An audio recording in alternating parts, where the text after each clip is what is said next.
Dalam nama Bapa dan Putra dan Roh Kudus. Amin.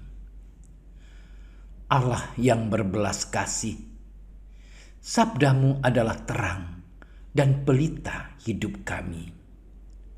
Bimbinglah kami dengan Roh Kudusmu untuk mendengarkan dan merenungkan sabdamu.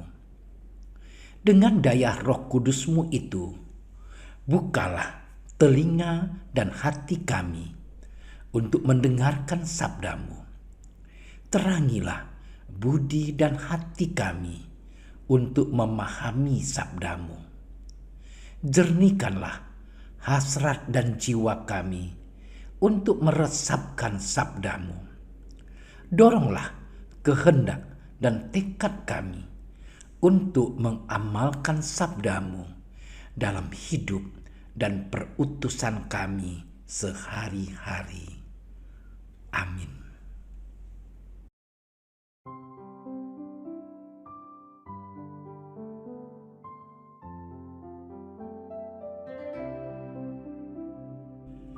Setelah Yesus dimuliakan di atas gunung, ia dan murid-muridnya melintasi Galilea.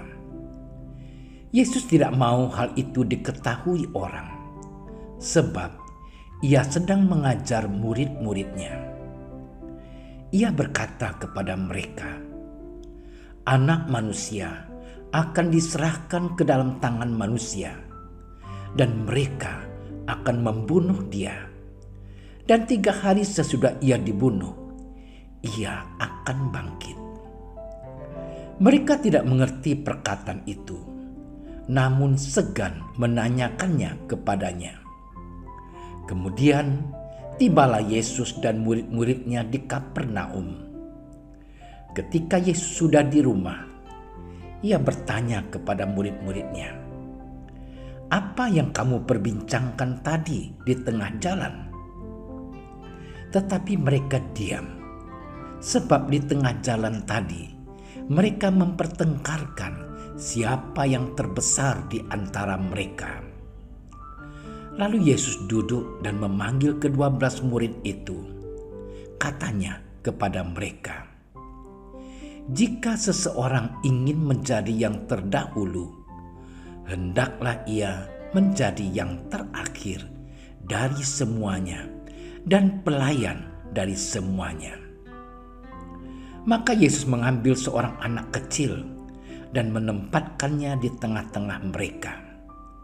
Kemudian ia memeluk anak itu dan berkata kepada mereka, "Barang siapa menyambut seorang anak seperti ini dalam namaku, ia menyambut aku. Dan barang siapa menyambut aku, bukan aku yang disambutnya, tetapi dia yang mengutus aku." Demikianlah Injil Tuhan.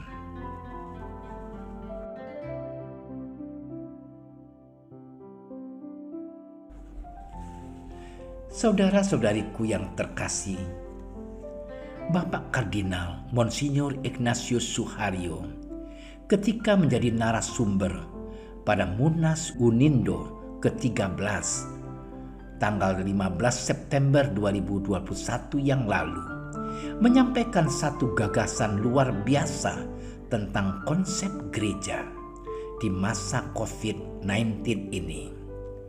Menurut beliau, gereja harus merumuskan identitas dirinya seturut konteks dan situasi aktual yang sedang terjadi. Dan Bapak Kardinal mengusulkan satu rumusan menarik yang berbunyi, gereja sebagai komunitas pengharapan. Jati diri gereja sebagai komunitas pengharapan yang dimaksud selanjutnya harus berwujud dan berbuah dalam tindakan nyata sebagai upaya untuk merawat dan mengembangkan kepedulian kita. Semua orang yang mengaku diri Katolik harus peduli dengan situasi yang sedang kita hadapi bersama. Kita diminta untuk merawat dan mengembangkannya sehubungan dengan segala persoalan yang hadir bersama COVID-19 ini. Peduli tidak hanya sekedar rasa iba, tapi lebih sebagai sebuah aksi nyata dalam saling memberi satu terhadap yang lain. Sesungguhnya, kepedulian ini sudah menjadi jati diri bangsa Indonesia, termasuk kita semua. Maka sudah seharusnya kita merawat dan mengembangkannya, supaya nilai luhur tersebut tidak hilang oleh derasnya arus perkembangan zaman. Saudara-saudariku seiman, tentunya semua akan sepakat dengan gagasan luar biasa dari Bapak Kardinal tersebut. Akan tetapi semua kita pasti menyadari hal itu tidak mudah untuk dilakukan. Bukan hanya karena tidak punya kemampuan memadai untuk mewujudkannya. Akan tetapi semua kita pasti mengakui bahwa dunia yang penuh dengan dinamikanya tidak menyiapkan tempat yang baik untuk kita menggapai harapan kita. Dunia selalu menghadirkan kesulitan, tantangan, dan halangan bagi siapapun yang memperjuangkan kebaikan dan kebenaran. Dan akan selalu saja ada orang-orang fasik yang menghalangi dan tidak menghendaki kebenaran dan kebaikan terjadi. Penulis kitab kebijaksanaan mengatakan, marilah kita menghadang orang yang baik, sebab bagi kita ia menjadi gangguan serta menentang pekerjaan kita. Orang-orang fasik tersebut tidak akan berhenti untuk mencobai kelembutan dan kesabaran hati orang baik. Di titik ini, kesadaran akan pertolongan Allah dapat menjadi kekuatan kita. Saudara-saudari seiman, hal yang sama terjadi juga pada Yesus, Guru dan Tuhan kita. Kemuliaan yang Dia terima tidak semata sebagai karunia dari Bapanya, tapi juga sebagai hasil dari perjuangannya untuk peduli pada kehidupan manusia. Penderitaan, salib, dan kematian juga menjadi bagian yang tak terpisahkan dari kepedulian Yesus. Anak manusia akan diserahkan ke dalam tangan manusia dan mereka akan membunuhnya. Tetapi 3 hari setelah dibunuh, ia akan bangkit. Sebagai pengikut-pengikut Yesus, hendaknya kita pun meneladani Dia. Segala tantangan dan cobaan yang dihadirkan dunia dan orang-orang fasik seharusnya tidak melemahkan niat tulus perjuangan kita akan kebaikan dan kebenaran, terutama sebagai bentuk kepedulian terhadap kesulitan hidup akibat COVID-19. Kita harus percaya bahwa kebangkitan kehidupan baru pasti akan kita peroleh. Sebab perjuangan orang-orang baik yang penuh harapan dan kepedulian pasti akan mendapat pertolongan. Yesus yang selalu setia pasti akan dan selalu setia menyertai kita bila kita tetap hidup dalam ketekunan. Saudara-saudari yang terkasih, terlepas dari tantangan dan kesulitan yang dihadirkan oleh dunia dan orang-orang fasik, ada satu tantangan dan kesulitan yang lebih kuat pengaruhnya, yakni diri kita sendiri. Sebagai manusia, kita juga punya kecenderungan negatif dalam diri kita. Jika kita membuka peluang, kapanpun kita bisa menjadi orang yang penuh dengan iri hati dan kerap mementingkan diri sendiri. Kita juga punya hawa nafsu yang selalu merongrong hati nurani kita. Kecenderungan negatif inilah yang sesungguhnya menjadi penghalang utama kita, bahkan dapat menjadikan kita sebagai orang-orang fasik yang menghalangi terwujudnya harapan dan kepedulian terhadap orang lain.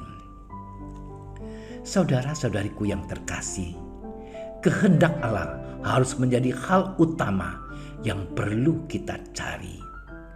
Bapak Kardinal lagi-lagi menyampaikan cara terbaik untuk mencari kehendak Allah dalam kehidupan, yaitu melalui doa, analisa tentang situasi hidup yang kemudian berlanjut dalam gerakan bersama untuk saling memberi satu terhadap yang lain.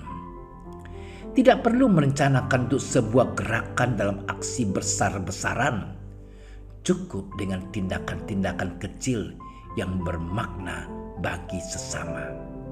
Sama seperti yang diungkapkan oleh Rasul Yakobus dalam suratnya, mengajak kita semua untuk mempunyai hikmat yang berasal dari Allah, menjadi pendamai, peramah, dan penuh belas kasih. Apapun gerakan kepedulian yang kita lakukan, hendaknya dimeterai oleh kebajikan-kebajikan tersebut. Saudara-saudariku yang terkasih, gereja lewat bacaan yang kita renungkan pada kesempatan ini mengharapkan kita untuk hidup secara bijaksana.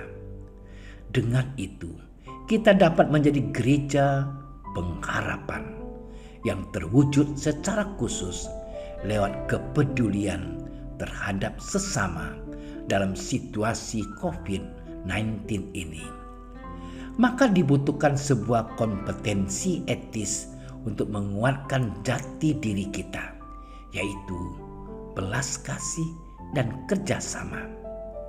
Dengan sikap ini disertai pertolongan Allah yang selalu setia dan peduli terhadap manusia, maka hidup kita akan menjadi lebih bermakna.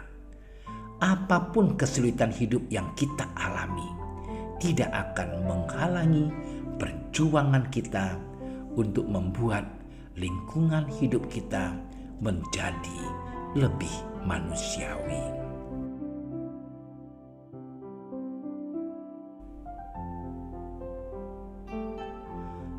Allah, Bapa yang Maha Kasih, kami bersyukur atas hidup yang masih boleh kami nikmati hingga saat ini. Namun, tak kalah kami sering menjadikan rahmat itu untuk menyakiti sesama kami. Kami selalu dikuasai oleh iri hati dan persaingan yang tidak manusiawi. Untuk itu Tuhan, kami mohon berkat-Mu supaya kami tetap hidup dalam kebijaksanaan-Mu. Nama-Mu kami muliakan kini dan sepanjang masa. Amin. Doa Santo Yusuf. Salam penjaga Sang Penebus, suami perawan Maria yang terberkati. Kepadamu Allah mempercayakan putra tunggalnya. Kepadamu Maria menaruh kepercayaannya. Bersama denganmu Yesus menjadi manusia. O Yusuf yang terberkati, perlihatkanlah dirimu sebagai seorang bapa juga bagi kami, dan bimbinglah kami di sepanjang perjalanan hidup. Perolehkanlah bagi kami rahmat, belas kasih, dan keberanian, dan lindungilah kami dari segala yang jahat. Amin. Bapa kami yang ada di surga, dimuliakanlah nama-Mu, datanglah kerajaan-Mu, jadilah kehendak-Mu di atas bumi seperti di dalam surga. Berilah kami rezeki pada hari ini, dan ampunilah kesalahan kami, seperti kami pun mengampuni yang bersalah kepada kami.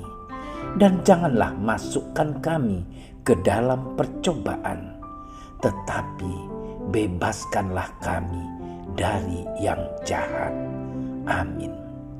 Salam Maria, penuh rahmat, Tuhan sertamu. Terpujilah engkau di antara wanita, dan terpujilah buah tubuhmu Yesus. Santa Maria, Bunda Allah, doakanlah kami yang berdosa ini, sekarang dan waktu kami mati. Amin. Kemuliaan kepada Bapa dan Putra dan Roh Kudus, seperti pada permulaan, sekarang, selalu, dan sepanjang segala masa. Amin. Terima kasih sudah menyaksikan renungan hari ini. Jangan lupa like, subscribe, dan aktifkan tombol loncengnya agar Anda yang pertama mendapatkan notifikasi updatean renungan harian dari Komsos Keuskupan Padang. Dan bagikan ke sosial media agar saudara-saudara kita dapat mendengarkan dan merenungkan firman Tuhan.